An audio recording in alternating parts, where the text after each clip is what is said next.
Hood movie review. Hood movie review. Hood movie review. Watch us on YouTube. Is this thing on? Hello there. This is the Hood movie review. And we're reviewing Meteor Man. Yeah, that long ass when we called him out the house. Yeah, yes, I was doing that. I was trying to hit that one. Meteor Man. That's my little opening quote for this episode. Yep, all that. You hear in the background. Right. She said, "For real?" She's like, ah. She said, "Is this thing on?" Is this thing on? All right. So, like I said, we are reviewing Meteor Man. So we'll get right into it. All right. Do my little opening. I got a different opening quote actually. Let me do this one. I like this line too. He said, "She's a 10. Without a weave, she a 6."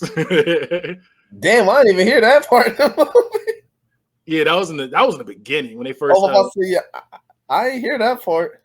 Yeah, when Eddie Griffin was talking about them girls he had, he was trying to set them up with. He said, "Look, I know you're down on your luck." He's like, but he's got a friend. I got a cousin that she's fat, but she got a cute face. He was like, what? He was like, nah. He's like, but the other friend, she a 10. He's like, a dime? He's like, yeah, but without a weave, she a 6. He's like, ah. Makes a difference. Oh, I'm raw dog in the air today. Well, guess what? You go ahead. Yeah, without my hat, I'm a 4. Yeah. Well, no, y'all don't see me. We're going without a hat in a minute. Hey, y'all see me now. So, hello out there, TV world. With TV land. Hello. Right. All right. So the movie starts with a title screen. The title blows up, and a meteor is falling towards Earth. And Jefferson Reed's woken up by his dog. We get a glimpse of the neighborhood. Michael Jackson's playing. What do you think of the soundtrack? You think it was a good soundtrack? I did like the soundtrack. What'd you give it out of 5? I give it a 4.5. I give it a 5 for real. I get a soundtrack a 5. Soundtrack was fire. Started with Michael Jackson playing. By saying a lot of people that was on the soundtrack, you kind of seen in there. Like this movie had all the black legends. It had a great cast. About to say, yeah. And it makes you feel different about Luther Vandross because if this world is, you feel me? You see him out here shooting up. So yeah, he was wild on this one. Yeah, Luther was wild. Lil Luther was doing a lot, wasn't he? He was. Yeah, he didn't even talk. But if you don't like, a couple actors, if you don't know, they don't talk in the movie because you're forced to give them like this big payout. I'm gonna tell you what. I feel like one actor in particular needs a big payout for the role that he played because he didn't talk, but that motherfucker was barking. He's talking about, if you don't know, he's talking about Bill Cosby. And the reason why Bill Cosby is so important to this movie is because he did this movie for $1 a day to help Robert Townsend's budget. That's one of the trivia things I got for this one. Who said he did what? He worked for $1 a day to help Robert Townsend with the budget. Shout out to a real nigga right there. That's a real one. That is a real one. Shout out to a real nigga right there for that. That's what's up for real. That's why him and Luther Vandross weren't talking at all in this movie. They were like, look, we're just here to support. Mm-hmm. That's what's up. I like that. That's a good ass. I mess with this movie heavy. Like this movie got like I love this movie, and then it's like all this real stuff niggas was doing for this movie. And Robert Townsend, he one of the people he tried to put all his niggas on. That's why you see so many people in this movie. Like, and some people, a lot of people in this movie. There's some people you didn't even notice in this movie. I'm gonna tell you too. There's some people you didn't even notice. Just like how Christina Milian got you. There's a couple other people you didn't even notice. All right, so you talking about the kids? No. Or you talking about other people? Because I was looking at some of them kids trying to make out faces. Because one of them sound like that's Another Bad Creation. That's the group, the rap group, Another Bad Creation. All those kids?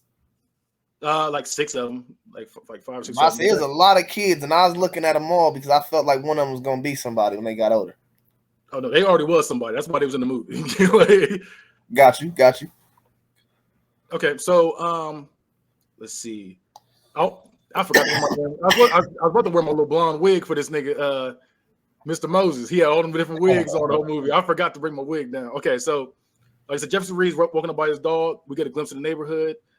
We see a nosy old lady. Like she's already starting off nosy. She's talking about, He smelled like, what did he say? Your eyes were red. I think he smoked some weed. Like that's the beginning year said that type of shit around here. And we see the old school neighbor, James Earl Jones, you know, Mufasa, Darth Vader, you know, he always played all the classic roles. He was also how's he the lion with no courage? No, that wasn't him. No, he was Mufasa. He was Mufasa. Oh, okay. But I could have sworn he was in there, the Wiz. He's in here as Mr. Moses. And he's wearing one of many wigs that he rocks throughout the movie. And Jefferson Reed, he wants to trade records with him in the beginning. And Mr. Moses reveals, he's like, I will never give up my records. It's like cutting off one of my hands. It's like cutting off one of my hands. I like that. So remember that. Remember I said that. So Reed got his. So then he's talking to the landlord, and he got the landlord tickets for a show. Miss Walker. He's a good community guy. So we see he's good with the community. He's an all around good person. Good man right there. He's a good man, but he's not perfect. That's what I like about this guy. He's not perfect. He's not perfect. At least it's hard to be perfect. Yeah, I mean, you can't be T.I. and ATL or fucking what's old boy's name? We just watched the Hot Boys. I'm about to say Jesus. You said you can't be Jesus? With Jesus. I'm talking about the hood movie Perfect, what I'm saying. Oh, what was it? His name was I think it was Cool. Cool with a K. Yeah, Cool with a K. Yeah, like them cigarettes. Yeah, I don't like perfect niggas in my hood movies. I need some flaws. So he's at the school, and this is when he got to the part when he's talking about, without a weed, she's 6. He's on the way to class with his best friend, the science teacher / inventor, Eddie Griffin. His name's Michael in this movie.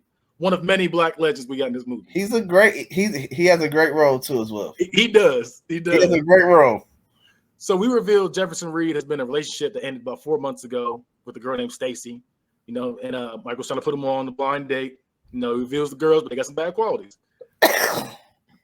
Excuse me. So the principal brings him to the office at this point, and she's like, "Look, you've been telling these students, to react towards these bullies. You can't be doing that." Because he told one kid, that they should run, hide, and eat their lunch quickly. And then he's like, "No, I said rapidly." I didn't say that. I said quickly. I said rapidly. Don't even chew your food.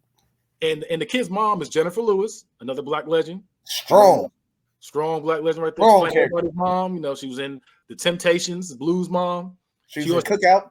She was the Cookout. She's the auntie on Fresh Prince. He said another black legend. He said the Cookout. I hate that damn movie.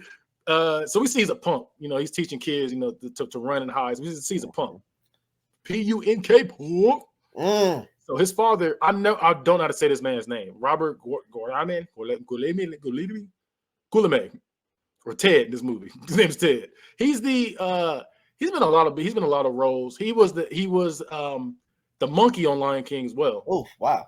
Okay. He's the monkey on Lion King. Okay. Well, interesting fact.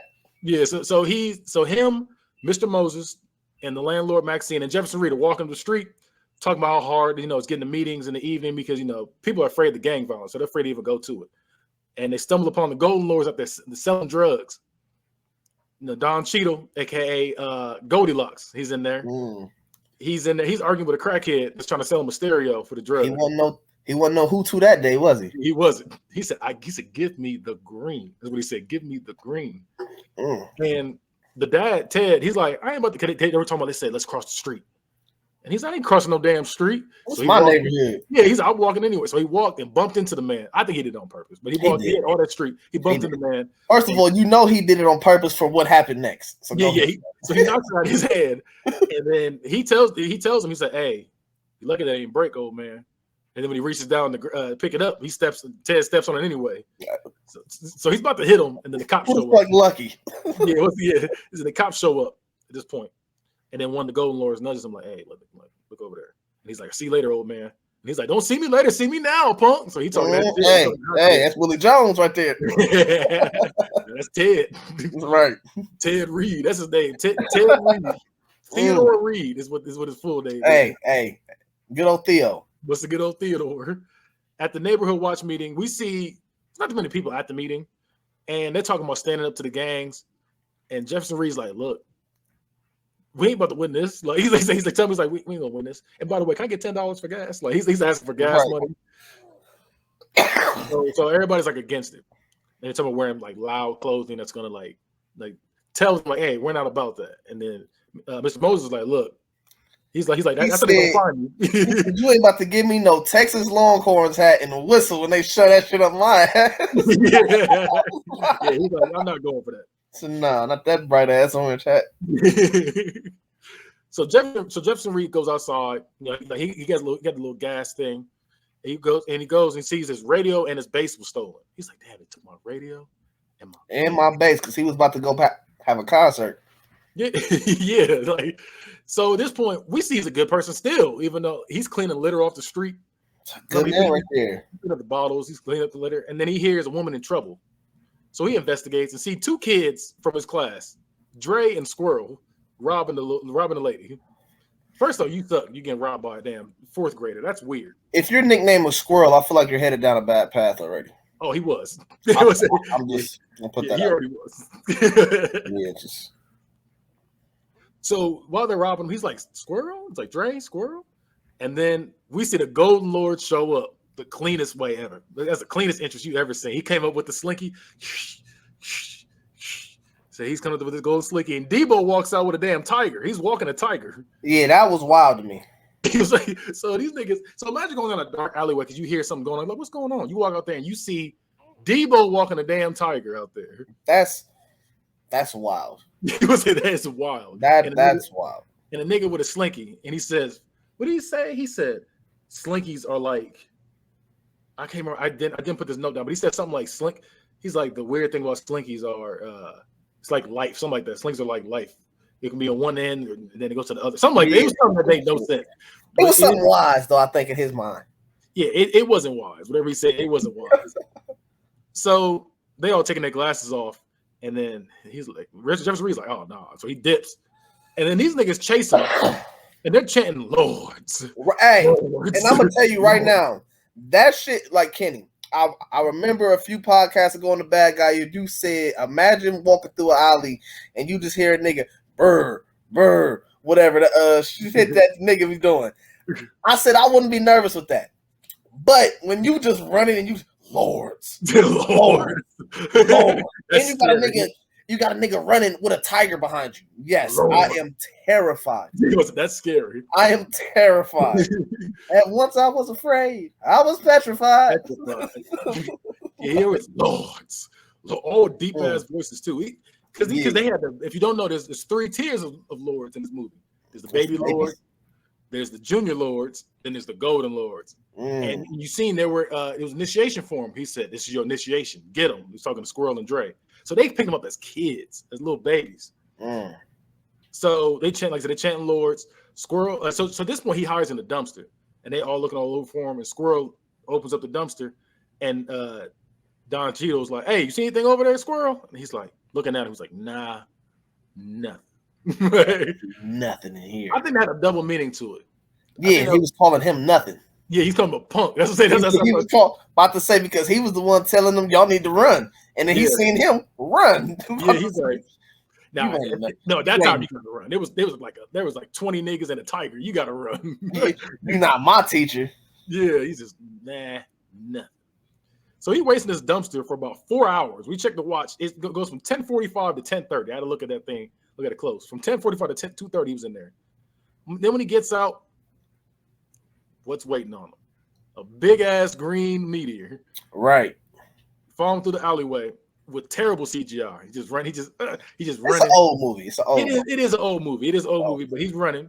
CGI and he ran to a dead end first of all and just stood there. So yeah, he said and he got hit by a meteor. He just let it just go in his chest. First of all, I thought he was gay.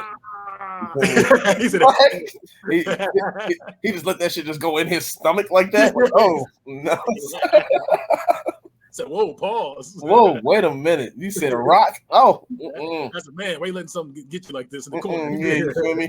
I feel like as a man in 2023, you couldn't do that.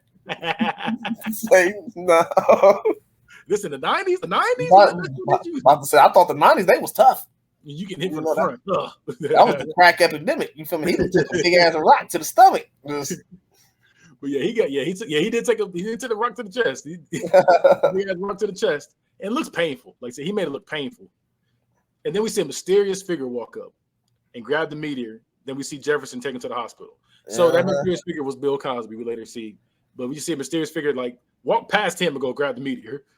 So we see Jefferson taken to the hospital, where his friend Michael's praying for him. Eddie Griffin's praying for him.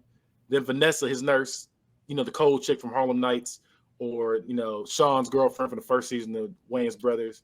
She's in a lot of different movies, but yeah, she cold. So she comes in there. She's like, she's checking on him, and Eddie Griffin's like, man, I want to make sure my friend's all right. Right. He's like, I want to talk to you. No. He said, you mind if I call you later? Something like that. And she's like, nigga, like she got to look like nigga.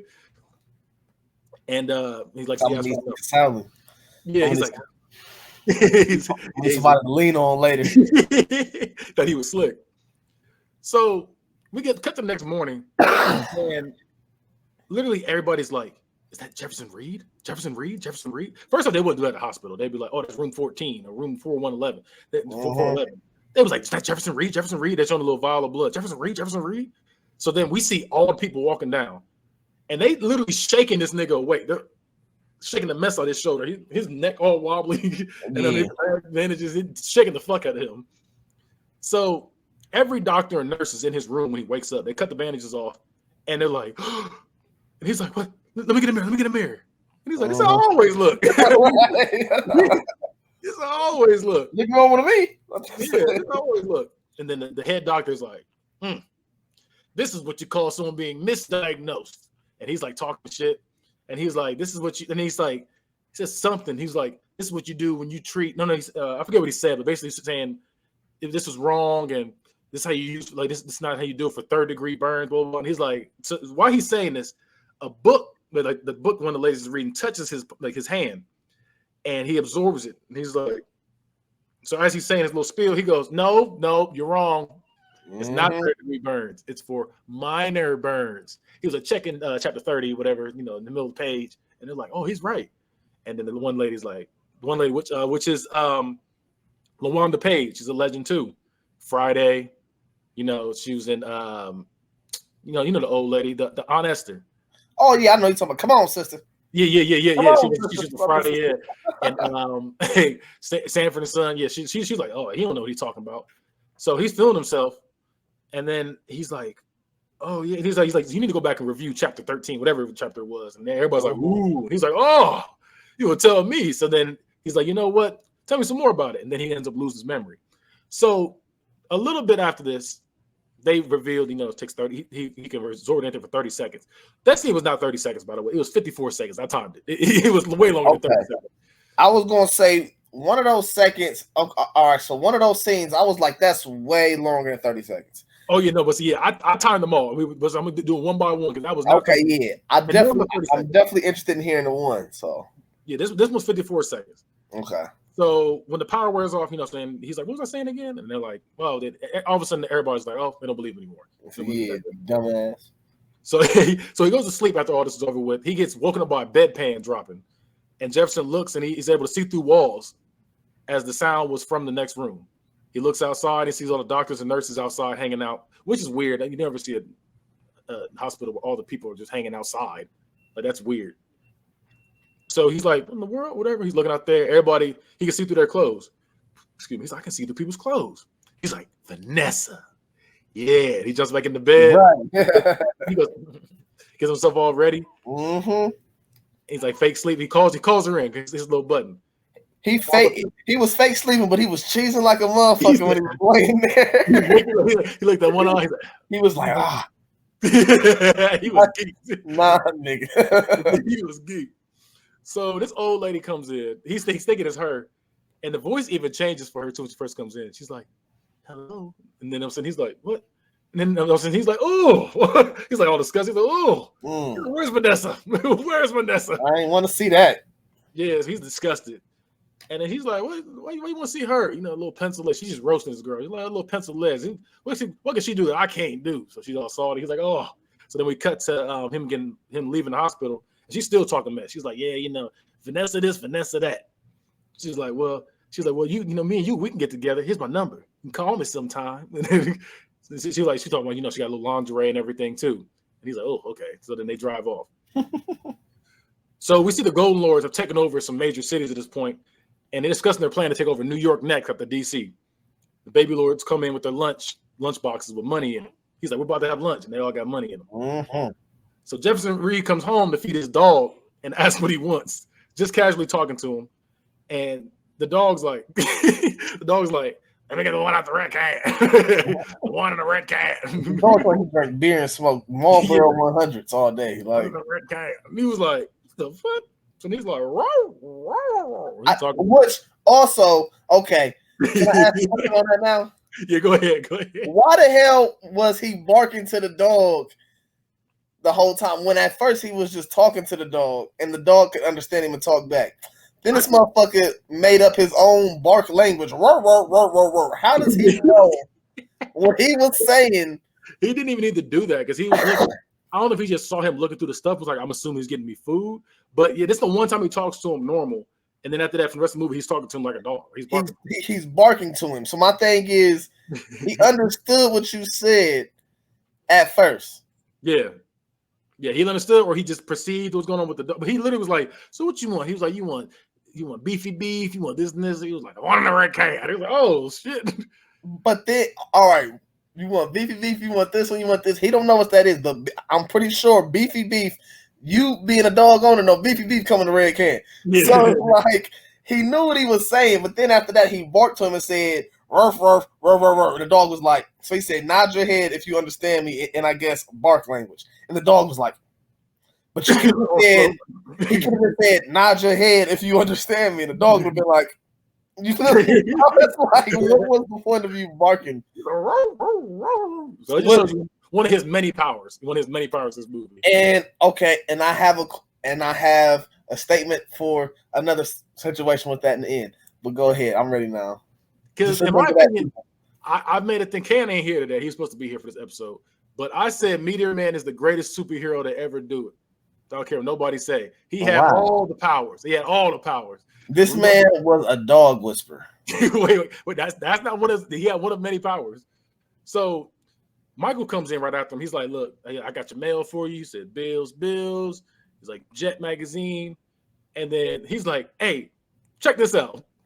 He starts barking. Dogs barks back. He's like, "That's crazy. You bark, the dog bark. You're going crazy." He's like, "You're going crazy." Right. So he's like, "Oh yeah, you can't understand it." And then he's like, "Look, when I was in there, he's like, I got some powers." And he was like, "Look," he's like, I can touch a book and I can learn everything. I can know everything about the book for 30 seconds. And then he's like, "Okay." He's like, "Test this Jet magazine." He's like, "We're gonna test it." So he's telling him, he's like, "Look, this girl, her hobbies are this, and this. She likes this." He's like, "Whoa, okay, what about this one? She's wearing black lingerie. She's fine." Like, he's talking, she's fine. And he's like, "Oh, damn, you got superpowers, whatever." So, brother. Yeah, so they get there, and it's 39 seconds. It wasn't 30. This was 39 seconds. Okay. Like I said, I did all counting for this one. So it's 39 seconds. So, I lost my place just that fast. Okay. So meanwhile, while this is going on, Bill Cosby is revealed to be the homeless man holding Meteor in a box, and he's looking through the wall, watching TV, and he's flipping through the channels with his fingers as a woman in lingerie is talking to her husband, which is Faison Love in the movie. Right. Mm-hmm. Big Worm. Wondering what is wrong. Yeah, Big Worm was it? Wondering what's wrong with the TV. This man had on a hard hat, a tool belt, a beater, and some drawers. Yeah, I was gonna say. I was like, so my question was, I was like, he had to have been the husband. But if you're the husband, why do you need to wear a hard hat and the, saying? I feel like they was role playing, but my girl couldn't get focused because the TV channel kept changing, and she liked to be on a certain channel when they do the nasty. You might be onto something. I feel, bro. Real talk. Why was my man's in there? He had on drawers, a beater, a hard hat, and a tool belt. Like, yeah, like that's a good observation right there. Because I was wondering, I was like, there's no way he's the actual actual person to work or whatever. Someone came in a handyman. There's no way because you're in your drawers and a beater. Like I was like, there's no way. He got a husband, but if you're the husband, why are you wearing that? Like, so you're onto something right there. They was getting. They said it's Mr. Nasty Time. They was getting character. He's like, what the keep cutting on for? He just going through the thing. And Bill Cosby's enjoying a little cup of freshly stirred coffee. I'm assuming nothing's dropped in it. And that was terrible. I like it. I like it. Hey, you never know because it looked like he was on drugs the whole time. He's nah. So, I would expect for him to be looking through somebody's window, or and she's in laundry too, so that don't help. So the dad is walking down the street. And he gets blindsided by Debo. His name's Digit in this movie, but we call him Debo in this movie. He looks up and sees the Golden Lords, and we see him with the little slinky again. And then it cuts, so we know he got his ass whooped. Yeah. So we cut to a teacher meeting in Jefferson. He's looking at the one teacher. He obviously got a crush on her, and the principal's talking, and she's like, "Oh, you ain't listening, huh?" She's like, "What you do in this situation?" And he's like, "You know what?" And he starts showing out in front of her. He's like, "Yeah, we need these teachers." You know what I'm saying? He's like, "We need to be teachers for these students and really look out for them. You know, we're the ones that really change stuff." And by the way, we got another legend in the movie too. We got a white legend in this one. The T-Rex from Toy Story. He was the white guy that's complaining. Yeah, I could tell by that voice, and I've seen him in something else, but I could tell by that voice. Yeah. He's another legend. He's a white legend. So he's looking like he starts showing up for the crush, and he gets distracted by he's looking through the walls while he's talking. Like he's not trying to, but he can see through the walls, and he sees the one guy flatten his tire because he was complaining about the tire. He's like, "Look, this guy's gonna flatten my tires," and then he's like, "You got bus fare?" Right? Bus fare. So he sees that going on. Then he's tearing the car up. He can't get his thoughts out, and then the girl he got a crush on finishes it for him. Well, all right. So look, the girl he got a crush. That's his ex. That was her. That was her because you remember later on when he was trying to talk to her. Another legend comes up. I just thought he had a crush on her. I just thought he had a crush on her. It didn't go through like he wanted to. That was the ex right there. Okay. So they pick up the dad in the wheelchair, and the Golden Lords come back. They antagonize him. They're like, "Oh, you back already, huh?" Like they on TV. Huh? So you strong, old man. For some reason, he go to touch him. For some reason, he reaches out to touch him, and he has powers at this point. So he grabs his wrist. He's like, "Nah, bro, we ain't doing that." And real talk. Look, that point right there still showed me something about him. He was a punk, but he was willing to take an ass whooping for his family because you can't really anybody with the pops, like you can't let your dad get his ass whooped or like get disrespected in front of you. You feel me? So it's like, he wasn't going. He still stood up for himself. Then he knew he had powers, but he didn't know what he was capable of yet. But he still had he know the super moral respect, inside of him. So at this point, like I said, dude, reach out, like Don try to reach out, touch him. He's like, "Nah." And he's like, "Okay." And then when he does that, two more Golden Lords rush in. And he tosses them niggas. He just tosses them. He's like, "Nah," and he throws them, and everybody's looking like, "What the hell?" And then Debo comes up. He's like, "Nah, I got this." Of course, you see big ass Debo. You're like, "Oh shit!" So he like covers, but when he punches him, he breaks his own arm, and he's like, "Ah!" And he's crying and shit. And and some more Golden Lords, they try to run him over with their car, and he stops the car, and they go flying through the windshield. And he's like, "Seatbelts, gotta wear your seatbelts." Yeah, it was a terrible one-liner. Yeah, seatbelts. Sweet Christmas. Yeah. You feel me? Shout out to Luke Cage. And I say that because he turned out to be like Luke Cage. We go. Like, so he reveals he was hit by a meteor to his parents, and he's like, "Don't tell anyone what you saw." And they're like, "The whole neighborhood saw that." He's like, "I know, make up something." So he wakes up the next morning. He's arguing with his dog. He's like, "You ain't wake me up." And he's like, "I'm sorry." Like, "I'm sorry." He had that nasty ass voice. So on his walk to work, because at this point he's late. On his walk to work, they hit this man with the meanest drive-by. They lit his ass. Like, if he didn't have powers, they would have lit his ass up. Yes. They was like, you see Don T was out there like he's going crazy with. He was out there. He was hitting that bitch too. I still got Gigi in my hand, but he was just going crazy with his ass up. So he drops, and they're like, they high five and shit. They're like, "Yeah, home, Mario." He talking shit. "Go take us home, Mario." And then he starts getting up. Like Jefferson starts getting up, and they're like, "Whoa!" And he's like, "What you? I just hit him with everything I had." He's like, "Shut up, Uzi. Go back and get him." That was little Uzi Vert in the back. He's like, "We go back and get him." So they start chasing him, and and then he runs and he flies up and jumps onto a light pole, and they're like, "Huh?" They looking like, "Nah." They're like, "Yeah, okay." Did we just see that he was like, "Yeah." He's in the back. They're like, "Oh, what are you doing?"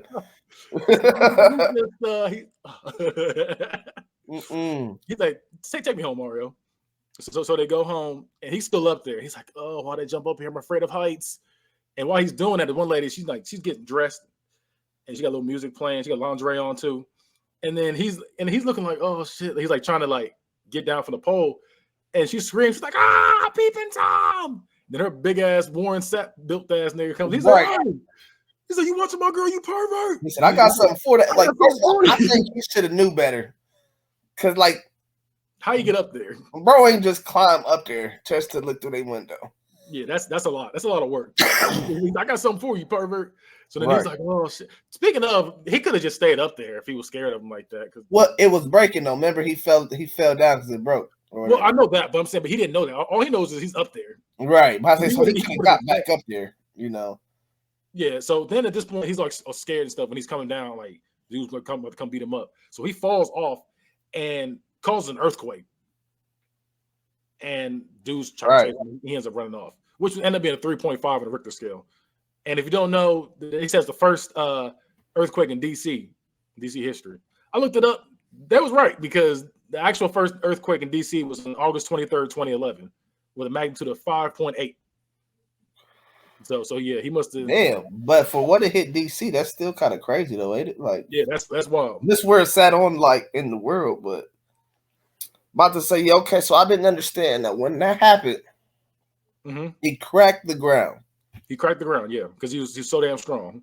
How did that get fixed? It didn't. But the whole movie took place on that street, I'm pretty sure.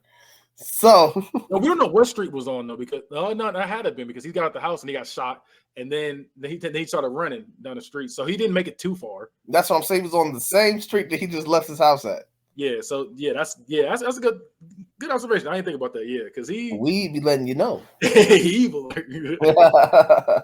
So so yeah, he runs home and literally the parents are like, you ain't feel that earthquake? And he's like, nah. They're like, bro, this is the first one in DC, whatever. That's when they said, what happened to you? They said, the thugs tried to shoot him up, but they couldn't hurt my boy. Like, like, no, you're not concerned at all about this is my good suit. So Simon, the group comes back and tells Simon, and he's like, that's because he's wearing a bulletproof vest. He's all pissed off. And he's like, and don't tell me some shit about flying up a pole. Like he's like, just say you lost him. And he's like, but just say you lost him. He's like, okay, we lost him. So at this point, Neighborhood Watch is noticeably bigger. That they come back to that, and they got all these different plans for him. Right. Which was some bullshit. They was like, look, you can go here, you can stop these crack houses, you can go over here, doing this. Well, and they're like, he's like, sheesh, like I just got these powers. And they take a picture of him, and the picture, he's all green, looking weird and shit. That's another thing I didn't like. So he ain't want nobody to know who he was. He wanted to keep a low identity. Yeah. Then he takes a picture for the paper to be in the article. Well, he didn't know because that nigga just walked up on him and just took it. But even when at first he said, when that first had happened in the neighborhood, he didn't want nobody to know. Then they got the whole Neighborhood Watch knowing who he is, and he still wanted to keep a low profile. Then he takes a picture. Everybody knew who he was, but then at this point, I'm trying to remember. Yeah, okay, so just like a little bit after this. When they say nobody know who he is, even though everybody in that neighborhood know who he is. So once he's walking home, he sees the landlord on a stretcher. Because at this point, he's like, I don't know about that. He's like, I don't want to be a superhero or whatever. He's like, I don't want to do all that. So once he's walking home, he sees the landlord in a stretcher. And the reporter's interviewing Mr. Moses, and he's like telling him what he saw, but he didn't tell what he saw because she said another time where nobody saw anything, nobody heard anything. Then he walks up to him crying like, I saw everything. I was like, nigga. So sad. Yeah, it's like, nigga, don't do that. So sad. So he's like, this will never happen again. So then we get a little suit montage. You know, they're like, what do you think of this suit? And they're like, nah. And he's showing off his little powers, like he's doing, showing off everything. And then we get to the scene where they finally find the right suit. They got the gray and green. And they're all looking, they're like, yeah. And then they're like, whew, they look off. and they're like, where is he at? They're looking up in the sky. Yeah, he was, yeah. Yeah, That's it. Right. So he flew by and whatever, and they're like, "Where is he?" Looking up in the sky. He ain't up there. He on the ground. I'm like, he flying all low. They're like, he fly like what was his name? Barnacle Boy and who? Barnacle Boy. Yeah, that moment. That's how he flew. he was low to the earth, and they was like, Eddie Griffin was like, "Damn, I hope you get over that fear of heights." So then, at this point, this man goes into a crack house. This is like he was just reckless. The shit he was doing. I'll tell you that too. Like this first monster, he was reckless. And look, okay, so I'm gonna give you my spoiler alert early. What you about to say? That's my most gangster part of the episode. This was very reckless. So he goes into it and he says, "Drug dealer people, Meteor Man's in town." No, first of all, he hit the big dude. Get off me, crack boy! When the dude trying to crack boy. Get off me, crack boy. That's the first part. I forgot about that. So he said, "Get off me, crack boy!" Toss the man. And then this is in a random crack house. He goes, and we see Biz Marquee. He's one of the. He was crack boy. no, he wasn't crack boy. He was one of the random drug dealers in the back. Okay, I thought he was crack boy at the front. No, so it was a random dude ran up on him. Get off me, crack boy. And he says, "Drug dealer people, Meteor Man's in town." And he goes, and he blows. There's a super breath and blows crack smoke all over them. Like, everybody, just honestly, okay, look. I know this is a PG movie. Them niggas would have died. How much? Yes, they would have died. It was straight. He went, wow, and that shit went flying. We see him stop a robbery. Like we see these two people. They're robbing somebody for the TV, and then he's like, "What y'all doing?" He's like, "I'm a TV repairman," cracking little jokes. And then he's like, "Okay." And he turned the TV on and then turned all the way up for everybody to hear. Then he's like, "Seems fine to me," and it flies off. And then they're like, "What's going on? What's going on?" So then they're like, so they're like, "Call the police." And then we see the Bloods and Crips together shooting at the police. Yeah. Shooting at the police. GTA. Which were Cypress Hill and Naughty by Nature, if you don't know. That was them. That was them. So they're shooting. He comes in and he's like, "Put the weapons down." And then he goes like, he's like, we're gonna reunite. And they're like, okay. So they're all like, "You know what? We'll do it." So they all unite right then and there. So at this point, we see Big Daddy Kane, who's another Golden Lord. Rapper Big Daddy Kane. He comes in and he goes to the crack house. He's like, "What happened in here?" And they just all get weak. Like, ah! And it's like, what the hell? So another black legend. So Michael is watching the results on the news. He's like, apparently he shut down 15 crack houses, stopped 11 attempted robberies, and the gang's vowed to help the community that they once destroyed. Putting up numbers right there. And he's like that. So he was going crazy for that first night. Putting up numbers. So they're like, "We even have an interview with the man." And then he's like, "You did an interview?" And he's like, "Nah." And it's the Flying Man, which is Pops. Yeah, the first imposter. Yeah, first imposter. Well, he said, "I used to be a boxer back in my day." And wasn't the little man from Friday in this one too? I didn't see him. No, I'm thinking of Blank Man. Okay, but Posse, I didn't see him in this. I think that was Blank Man that did that one. I feel like Pops back in the day really used to box. Like I feel like he was really something back in his day. Because in every movie every show he mentioned boxing. So we said, "Yeah, I know Pops." So Pops is revealed as the Flying Man. The world leaders in crime all come together pissed off about Meteor Man. The head guy, Mr. Byers, who's the Riddler on the old Batman series, he wants answers. And we see Luther Vandross, another world leader. They say 1 million alive, 1 million dead. Well, he doesn't say it, but Mr. Byers does. Luther Vandross doesn't do no talking in this movie. So Meteor Man clears out an abandoned lot, and he literally makes it rain. And creates supersized vegetables. And the Bloods and Crips start handing it out to the people, to the homeless people. Back to the community, what they were supposed to be doing, right? Yeah, Bill Cosby had a big ass carrot in the cart. He had that big ass carrot. He had a tomato with him too. He had a fat ass. Yeah, tomato with him, big ass carrot. He took that picture. He was. Yeah, he was deep. So the reporter Janice Farrow says, no one knows Meteor Man's true identity. Meteor Man's getting a little confidence to he gets confidence to spit game at this point. He's like, I'm feeling myself. So he goes to finally spit game to that girl. And Sinbad, another legend, he comes in. And he's like a newly woke black man. Like he's newly woke. He don't have to say shit. He was like, named Malik. That was his name, Malik. Mm-hmm. He's like, stay chilly. He said, "Wait, I don't think I used that right." Yeah, okay, sorry about that. So Jefferson's grading papers with his powers at this point. He's like grading the papers, and then while he's doing this, he gets ambushed by the Golden Lords. But Michael bails him out. He's like, "Hey, did y'all hear? He saved him in the crack house. Oh, no, not saying, but he got shut down in the crack house." And they're like, "Oh, okay." So they're like, "Oh," he's like, "What's his name?" Don Cheadle's like, "No, that's him right there." And he's like, "Nah, I hear you, but we just heard this." So they're like, "Damn, okay, bet." So Jefferson comes home and the dog warns him that his suit was stolen. He's like, "Your suit, it's stolen." Your suit. So he sounded like Frank from Men in Black. No, think about it. He sounded like that. Terrible, yeah. He hears Michael on the radio talking about meeting with. He's like, "Yeah, I want to meet up with Janice Farrell for a meal." And he's in there talking shit. So while he's saying this, the Golden Lords listening too. They're like, "Okay, we got you." So Michael's showing out. Golden Lords get there and they surround him. And he's like, "Oh snap!" And he's like trying to get away. Jefferson comes in and saves him with telekinesis. He's like moving him around. He got him flying in the air and stuff. And Chris Tucker in this scene was the one that said, "I told y'all he could fly. Y'all didn't believe me." That was Chris Tucker. I must not have been paying attention because I did not see him. That was Chris Tucker. He was far, but you could see him in there. Boss, I need to go back to it. About to say, yeah, but I ain't. Ladies and gentlemen, give it up for Meteor Man. Like, that was him. Oh, that was him? That was all Chris Tucker. Okay. Ladies and gentlemen, give it up for Meteor Man.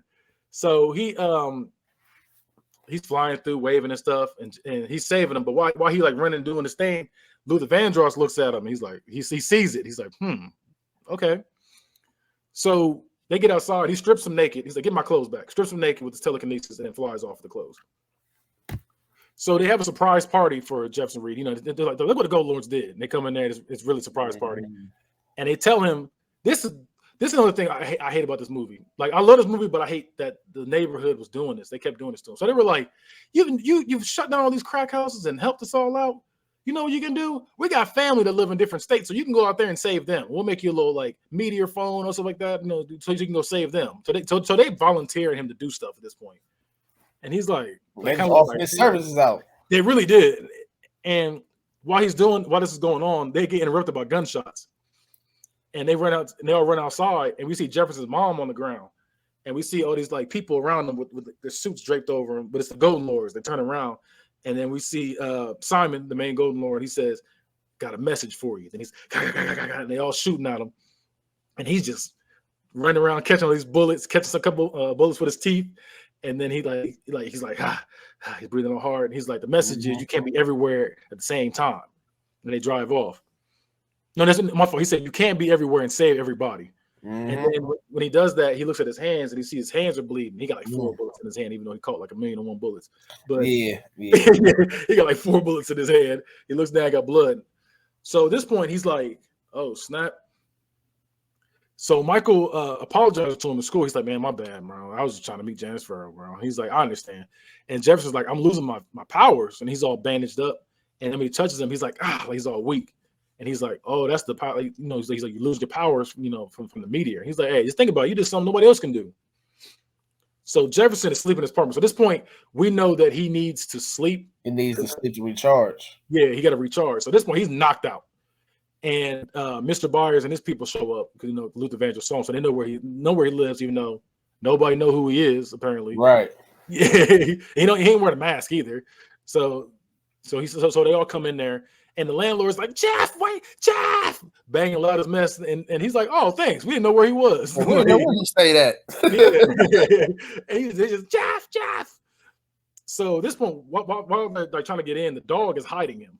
Because the dog's a real nigga for him. The dog best sidekick you can ask for. Yeah, but the dog is hiding him.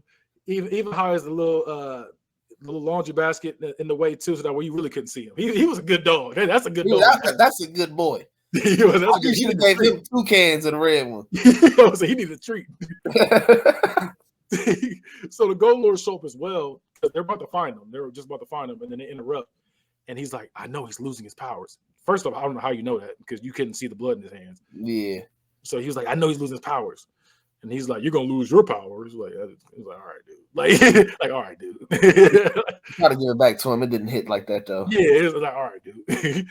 So Michael finds out, that anytime Jefferson uses his powers, it drains him. And they said, and they're talking about he should leave the city and hide. And at this point, while this is going on, the Golden Lords tore up the city. They're walking through the whole city's all tore up, spray paint everywhere, stuff's all knocked over. And the neighborhood, watch, after they just said, "Hey, we need to have him go to different places," they're talking about we wouldn't be in this situation if it wasn't for Jefferson Reed. And I ain't get that part for real. Yeah, so they were just talking shit about him. And he's like, "Oh, no." And then they're like, "We should leave." And they're talking about trading him. They talk about giving him to the gang so that way they can get peace.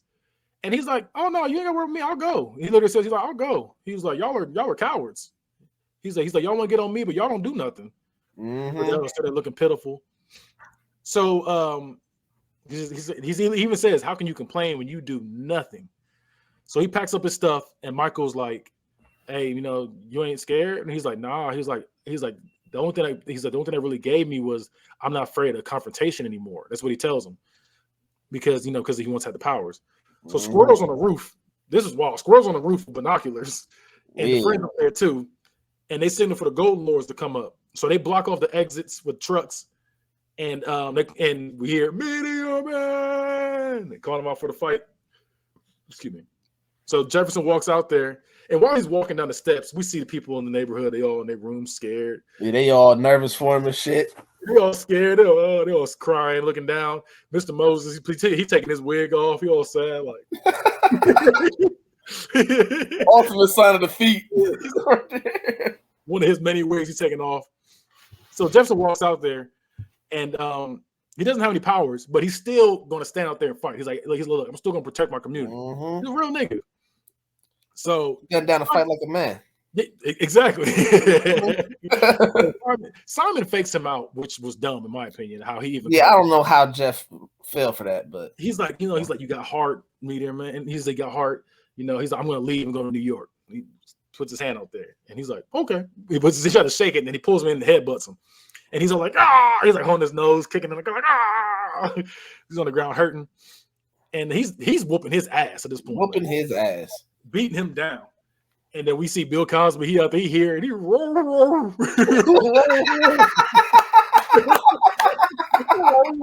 you sound turned to a Doberman on That's the sound he made. Those was all his lines, the whole movie. That was his first line. And then the first noise he made. He got aggressive. He's like, This nigga seen the mailman outside.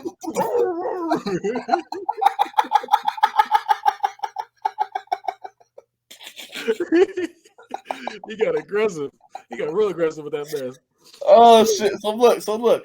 My thing is, all right. So look, why every nigga that got hit by the rock or picked up the rock and got powers, they all talk to dogs? Like, why is that? They just all happen to have dogs, apparently. But I mean, yeah. It was, okay. All right. So like I said, he's still and he's rounding up the dog and his portion of the meteor. So Michael comes out as well. We see him like sneaking out there, and we see Squirrel and his friends. They feeling bad for him. They looking pitiful too as he getting his ass whooped. But the thing is, I feel like Squirrel earned respect for him then, because he came out there, he stood toe to toe, and he fought. And then, unlike the first time, no, this was later. That's what I'm saying. Yeah. So, I see what you're saying. Yes. This time, Squirrel was like, "Nah, I see something. It's not nothing. I see something." He's like, yeah, because he got his ass with this time. First time he was in the dumpster hiding. This time he was out there fighting like he was like. He got a few shots in around this point though. He got a few shots. He did. Like 2 good shots in. Mm-hmm. Then he went right back to whooping his ass again. I think that one body blow. He's like, he's on the ground like holding his side. So after he's still getting whooped up on, Michael comes out. And this nigga did the coldest shit though. This nigga Goldilocks or Don Cheadle in this movie, when he's running out, Don Cheadle goes like he just chopped him. Like he wasn't even looking back there. He just was like, and he was like, oh. He could just feel it. Yeah, he just kicked him. So he dropped to the ground, and still getting beat up. Simon's like puts his hand out, and they put a gun in his hand, and then he's like, I ain't got no more use for you. And he goes to kill him, and then we see a record hit his hand. So the record hit his hand, and then we see Mr. Moses in the window, like, yeah, pride for the neighborhood. Yeah, and we see Meteor Man. He's looking up at him like, respect. That's a lot. That man said this would be like giving up my hand in the beginning of the movie. He said, I can't even trade you the record. He didn't say destroy it. He said, I couldn't trade it to you. And now he's using them as weapons. Using a weapon. He's looking up at You him. know how salty I would feel to be him down there on the ground getting the records thrown that I wanted, that I asked for. Hey, nah, I mean, look, you almost got shot in the face. My thing is, I don't even understand the impact of that part of the movie. For him to throw a record at his hand, hit him, and it just knocks the gun out of his hand. Well, you don't see it coming. You're like, what the fuck? But that's what it was. It's like, fine. Yeah. Look, I'll believe it. I'll believe it. Because you didn't see it coming. You're blindsided by it. He knocked out his hand. He's like, fine. He's like, what the fuck? So he look at him. And then for this great moment, something real dumb happens. He goes, so then he gets the gun right back. And he goes, Mr. Moses, look down. And he said, Mr. Moses, get down. And he knocks, there's like a little stick thing that's holding the window up.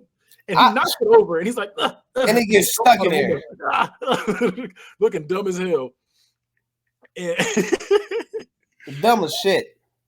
So this point, so after he gets stuck, Squirrel takes the gun, like he knocks the gun at Simon's hand.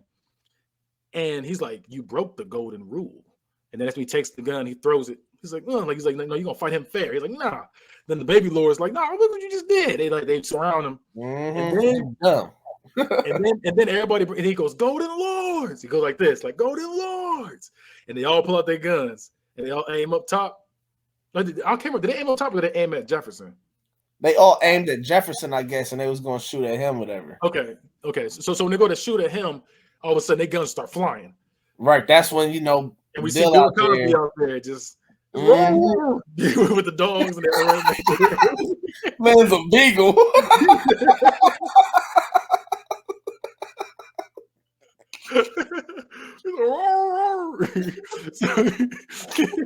That's how tight it sounds when somebody come to the door now. Masa, he ain't got you can tell he wanna scare you, but you just tell by that bark you ain't got no fight in you. About to see you like, you know what? I'm gonna just leave that dog alone. So all their guns start flying with Bill Cosby telekinesis, and he sends the dogs out. So Mr. Moses is throwing more records. The one old lady's throwing potatoes, and one dude's throwing boxes. And then Michael gets his arm. Michael comes out there trying to fight again. Big Daddy Kane. When he swings, dude catches his arm. He goes, "Hey man, what's up with those black on black crimes?" Right. And then he gets his arm popped. It sounds like he's like, "Oh!" He gets his arm broken. And then the one old lady, she's just hurling these potatoes, and she hurls one. Hey, she used to play softball back in the day. Right. Yeah, I could tell a softball pitcher from back in the day for sure. So that was her. And that mess was so strong, she threw the one, and it hit Bill Cosby's can that had the Meteor in it. Knocks it over. Meteor rolls over. She ain't had no accuracy. She just hurling. She had no control. So it hits the meteor hits the ground and rolls, and Jefferson and Simon see it, and they both die for it. Mm-hmm. They both got a side of it.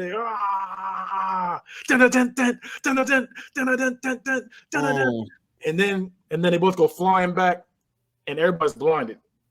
And then when they come to, they see them both stuck onto a car, and they're both like he's like, what the fuck? And then Jefferson, he's like, his black eyes, like it's not even black, it's swollen. His swollen eyes healed. He's like, yeah, it's healed up and everything now. Yeah, he's like, oh snap. So they both all like energized, and all of a sudden Simon just starts swinging on him. He starts whooping his ass again. Then he throws his ass. No, my fault. That was after. The first thing this nigga did was throw a van at this nigga. He threw a van at this nigga. He felt his powers immediately. Yeah. He knew what to do with his powers. Yeah, because Jefferson got his powers. He had to take him a couple of days to get his stuff adjusted. He got his powers and started throwing vans. He immediately threw a van at him. And then here's the dumb part: if you got superpowers, how do you throw a van at this nigga? Why you gonna grab a stick? He got the metal stick and start swinging at him immediately. Like, you got superpowers now. You can throw his. I mean, he just wanted him to know I got that shit too. You feel me? Like, you ain't the only one now in the block with them powers. Got the metal stick. He's swinging at him with it, and then Jefferson. He's blocking it. He knocks him down. Hits him in the side. He goes flying. He's hitting more people. And then Simon snatches him down, brings him down to the ground. And Simon, he's beating him up. Then he throws him through a truck full of books. And when he rolls out the back, he touches a Bruce Lee book and beats everybody down with the martial arts. That's my question. How long was that scene? Okay. That had to be the longest scene. That was 1 minute and 37 seconds. I knew it had to be the longest scene. And the sad thing is, he did all that in 1 minute and 37 seconds just to run out of juice when he needed it most. Yeah. So he's whooping everybody's ass. He ain't do nothing crazy. He's just making sounds while he's kicking people. So you could just tell that was a long ass scene because he really walked everybody down, was in a circle, fought, and then he had another kid come out doing all his shit. And it was like that was a long ass time during all that. Kung Fu Master Larry came out, he's kicking, and while this is all going on, Digit, which is Debo, he's like so the whole fight he's been nursing his arm. He goes, yeah. So this point, while he's beating people down, he goes, rips the cast off. You gotta be strong as shit to rip a cast off. First off, and then punch through a window with the arm that you just ripped the cast off with. Yeah, he just punched through the window. And while that's going on, Kung Fu Master Larry. So I said after he whooped up on the other Golden Lords, Kung Fu Master Larry, one of the junior lords, he's just kicking. And he's like, "Whoa!" He's like, "Get him, Kung Fu Master Larry! Get him! Get him, Kung Fu Master Larry!" And he's like, "Stop dancing, Larry! Finish him off!" And then when he goes to kick him, he goes, "This super breath blows him back, goes flying, and they catch him." And he just runs off. He's like, nah. He's like, nah. This man real. Yeah. That nigga real. So Simon's like, Digit. And he's like, Rah! He comes out flexing. And then he stops the Kung Fu stance. Is like, looking at him like, come on. And he's like, okay. Punches him. He's like, breaks the arm. Then punches with the bad arm. He's like, Then he kicks him. And then he's on the ground. He's hopping on one leg on the ground, trying to bite him. He's like, So he's done. And then the 30 seconds is over with. Right. Okay. Like I said, he loses Bruce Lee powers. It's been 1 minute, 37 seconds. And Michael's like, 30 seconds. First off, you don't know when to time the shit. You're in the middle of a fight. Yeah, you don't know. Well, his man's was timing it, though. So he seen when he touched the book and he knew. No, that's what I'm saying. I'm saying, but he was like, every time he's like, 30 seconds. Damn. Like, no, you have to have your thing ready. Even if I have my phone out right now, let me get to the stopwatch app. You have a stopwatch on you, like, you got to be raised in the 90s. Like, he was a science teacher. He had a watch, or a math teacher or something. But even if he got to do it every time, oh shit. He didn't do it. He didn't do it that one time. Every time, 30 seconds. So like I said, he beats everybody down. He loses Bruce Lee powers, 30 seconds. And then he's like, I got you. And then he reaches again and touches the runway modeling book. The wrong book. Yeah. And he's looking, he's like, he even threw us off. He was like, he threw it at him to touch it so they can be on the same page. Yeah, he threw it, caught it. He was like, started looking real sassy. They started runway modeling it. Come on, move it. Shake that body. Shake that body for me. Yeah. He said, is that your man? Big Daddy King was like, that your man? And he was like, nah. I don't know who that is. Nah. So then they stopped. It's like 30 seconds. Thank God. Which was actually 44 seconds. Okay. And, so once they stop Simon, Simon just starts whooping him. Like, he starts getting immediately with the body blows. And then he throws a van on his dog right after that. Throws a van on his dog. When he's on the ground, he's like, no. He's like looking at me. He's like, yeah. Because he heard the dog too. He's like, Jeff, get up. Because he touched that rock. If he'd never touched the rock, he'd never heard the dog. You never would have heard that dog. So he threw the van at the dog. No, hear it. You see everybody's like, Oscar, like, no. That dog should have died, by the way. That dog should. You can't let that. About to say, Peter would have been all over them. But yeah, that dog should. He threw a van at that fucking dog. That's sad. You remember just break his ribs. So he threw the van at the dog. Then just picks up Jefferson Reed and throws that nigga over the entire apartment complex. Just toss that nigga. Whooping his ass. And Simon starts feeling himself. He's like, shoot me. He wanted to feel the powers. And they're like, what? He said, shoot me. And he's like, ah. And he's like, yeah, boy. And they're like, Okay, they're like, go to Lois, baby. Did you notice he really was twerking on when he got shot? Yeah, he turned around. He turned around and started twerking, and then turned back around. So he said, right, yeah, I didn't like that, but yeah, boy. He's like, I will be God on this planet. And then he's like, I want to meet with all the so immediately this nigga just starts trying to take out the world. He's like, I want to meet with all the world leaders. He starts talking shit. Mm-hmm. And then we hear Meteor Man. He's like, he's up there just in his little stance, and he's like, show's over. He's like, says who? Says Meteor Man. And then he flies down, knocks him over, and he just starts. He beats 2 of the Golden Lords up and him. And this point, this nigga is using super speed, going crazy, just whooping everybody up. And then he ties him up. He's like cartoon. Like the suit gave him more powers. Yeah, like there's no way. Which his mom made, so I don't understand how the suit had any significance for real. But okay. Yeah, so he ties him up, and then another power where he just found out he can suck the power out of another. He can take the power from him. Yeah, so he takes him, and he's just like, ugh, he's all drained. And then he uses that power, and he's like, you want some of me? And the Junior Lords are like, we'll get you, Meteor Man. You'll never hear the end of us. Like, and then they sprint off. Then the baby Lords had more heart than the Junior Lords. They came up, they was like, it was ready. I don't get it, but yeah. So then he just took the kids' clothes off. He took their pants off. Yeah, pants and their shirt. And he just took them off and tied each other with the clothes. And he's just like, hey, he's just like, yeah, like I got this. So he starts losing his powers again. He's like, I lost my powers again. When he walks up to the dog, and Bill Cosby has to use his powers to touch something while it's unconscious, and he feels on him when he's unconscious. It saves him. That's terrible. Like I'm like, this is terrible. So somehow the trucks are moved at this point, and the world leaders come in, and they're like, yeah, they're like, this is him right here, whatever, blah blah blah. So then when they're about to take him out, all of a sudden we see a car just crash through, and he's like, what is that? And then all of a sudden you see a whole bunch of Bloods and Crips on the rooftops for some reason. Out of nowhere, they just pop on the rooftops, and they all got guns. And he's like, you know what? I'm getting up out of here. And they all just did. And then movie just ends. Like, you see Meteor Man like, and it just freezes. His neighborhood. Another good day successful work.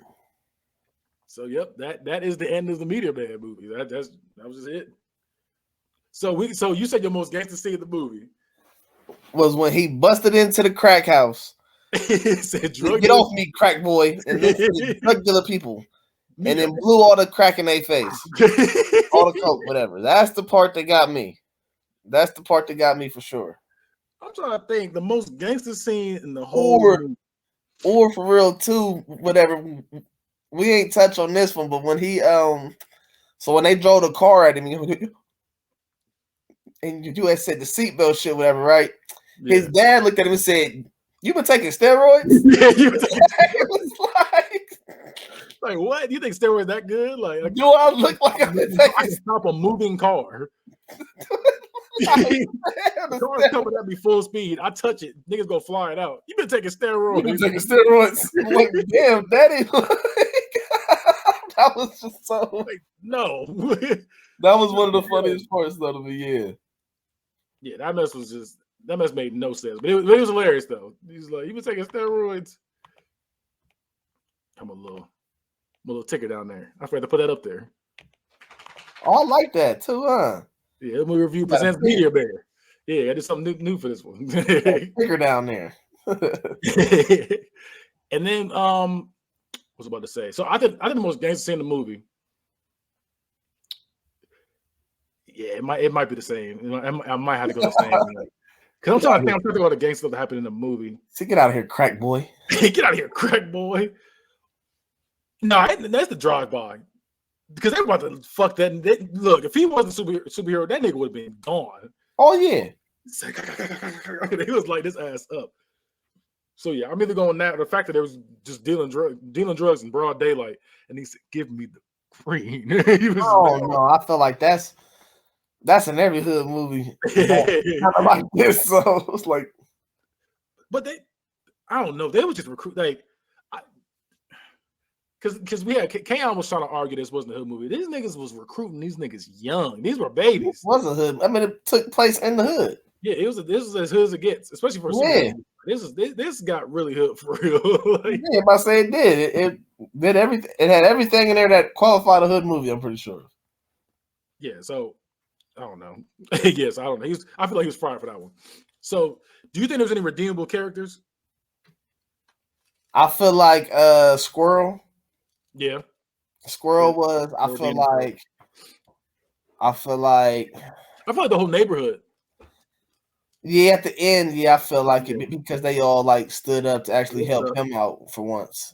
Yeah, they sucked. Instead of just running, they all realized like all of us could defeat them. Yeah, there's more of a strength in numbers. In the end, like he had numbers, but he only had numbers because he had kids. When it was like just the Golden Lords, the adults, he didn't have that many of them. He had more Junior Lords and more Baby Lords than But the Bloods and Crips came too, though.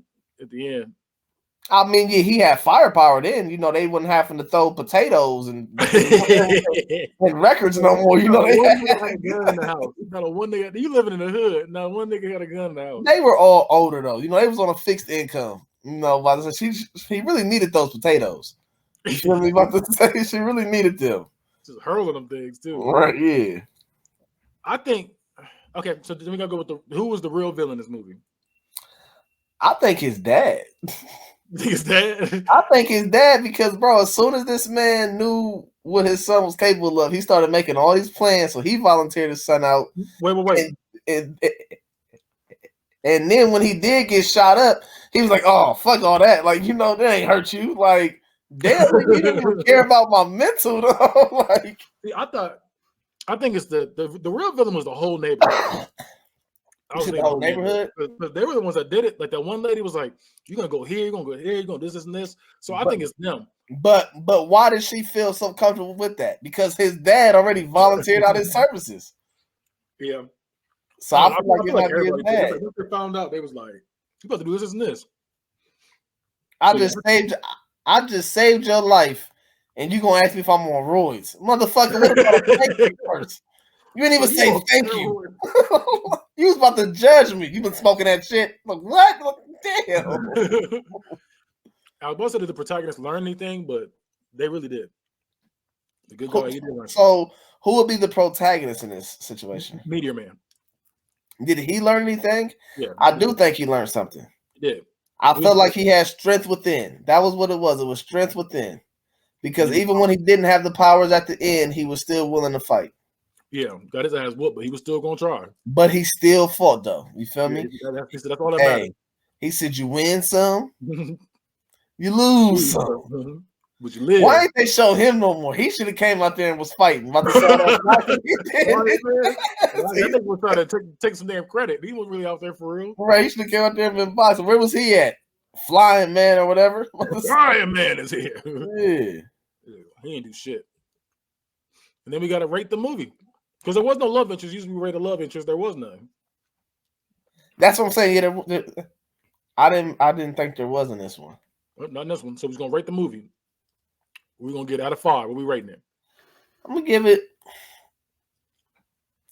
I don't want to give it a whole 5 because I gave the soundtrack a 5. This was the most enjoyable one that we've seen the last what? Yeah, 3 reviews. Wait. The last 2 reviews, because the last 2 was Hot Boys and Tiffany Dog. Yeah, and then the one before that was The Wood. So this is the best one we've had since The Wood. I give it a 4. I give it a 4.7. I'm going with a 5. I love this movie. I give it a 4.7. I'm going with a 5. I love this movie. I love this movie growing up.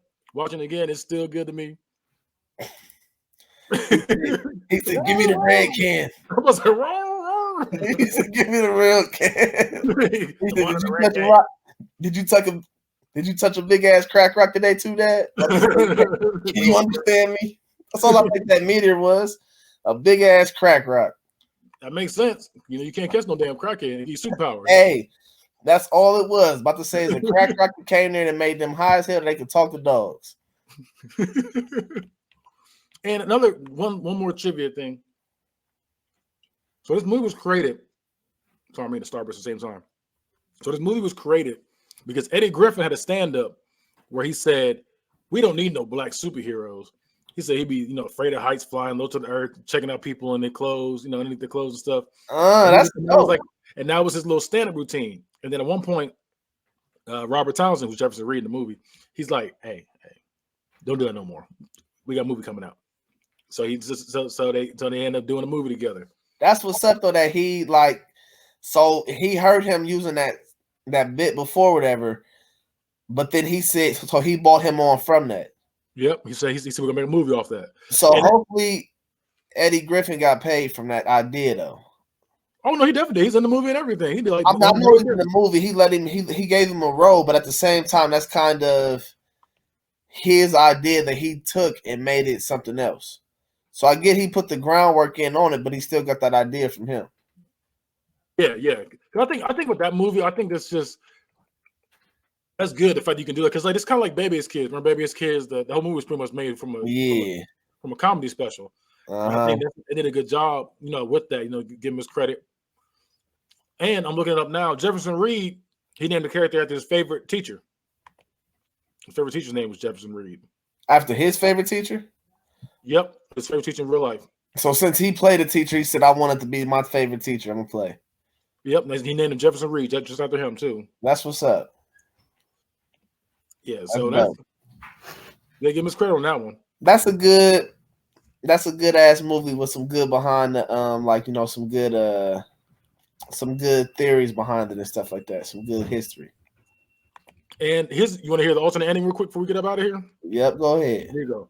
So the original ending had a more confident Jeff standing up for himself and his community and using his role as a teacher to better everyone's life. He then gets approached by Michael, who tells him that an even bigger piece of the meteor that hit him was found in Arizona. The two then agreed to buy plane tickets so that Jeff can get his powers back and once again become Meteor Man. This is followed by Michael trying to talk him into letting him get some power from the meteor so he can be a sidekick. It then ends with Michael throwing out names such as Comet Boy, Chocolate Thunder, and the Flying Wonder. I can see that. I mean, that's not better than ending. I get it, but it's like now it becomes a treasure hunt movie or a search movie because they're looking for the meteor in Arizona. Like, I think it's one. No, I don't even think it's like a treasure hunt movie. I think they get that funny ending, like because you can imagine them like walking. He's like, "I got some names for you, Comet Boy." So he's like, "Nah." I can see that. I can see that kind of. Yeah, I might get that, but it's like I feel like that's a cliffhanger, like for it to be a part 2. Yeah, I mean, you know, they do that, but it's never gonna come out. They just want ideas. It had just been announced now. I'm about to say, like, the Meteor Man Part 2. Like, damn, we don't need that. But the graphics will be dope today. That's why I was like, I think this was a good movie. I think the only thing holding back was you got somebody who doesn't know shit about the hospitals, so you know they're doing shit like shaking people to wake them up, shit like that. Yeah.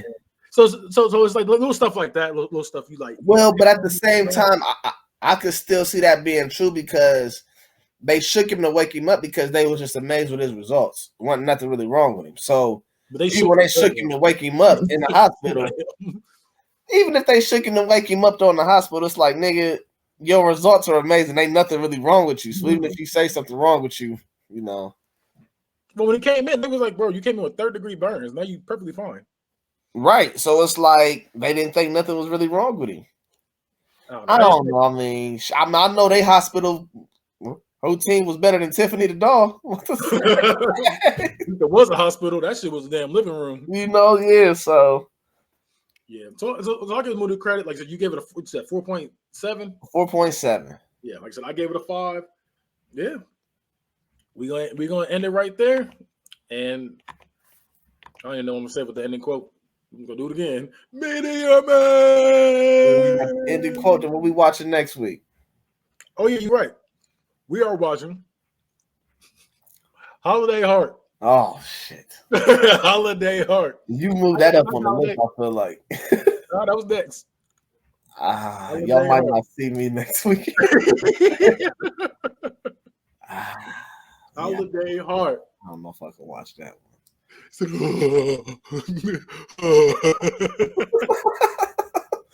All right, hey, let me do the end of quote for you. I got you. You ready? Go ahead.